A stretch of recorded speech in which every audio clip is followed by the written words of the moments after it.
So a lot of athletes, when they come to me, they have tight hamstrings. And also, like we've talked about, they are weak in the posterior chain. So we can kill two birds with one stone with a seated good morning. Many people have done the standing good morning. The seated good morning is a much rarer exercise. And if you think about if the hamstrings are tight, especially in the sagittal plane, the stride length will be shortened.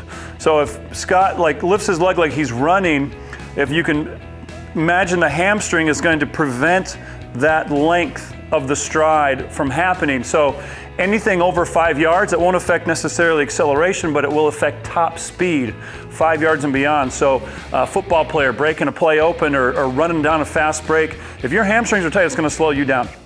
So to kill two birds with one stone, we're going to strengthen the hamstrings as well as stretch them with a seated good morning. So Scott's going to get the bar on his back like a typical back squat, and then he's going to let it roll down the traps just a little bit. His arms are going to be wide and his elbows are going to be up. That's going to keep the bar right there, and it's going to prevent it from rolling up his neck. The next thing is we want the legs wide and we want them pretty long. So you can be kind of on your heels. Most athletes will be width of a squat rack, give or take. He's going to reach his head up to the ceiling so his posture is nice and tall. And then he's simply going to bend forward, keeping a nice neutral spine. If people are really tight, I might have them pause there at the bottom end, but he's gonna go down, let's say in 3 seconds, 2, 1, he's gonna pause, and then he's gonna come back up. If you look at the angle of his hips at the bottom, they are almost closed. His chest is almost to his thighs.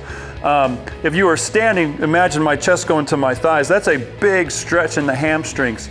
And then you're telling them to work, you're telling the low back and the glutes to work, and to pull that weight back up.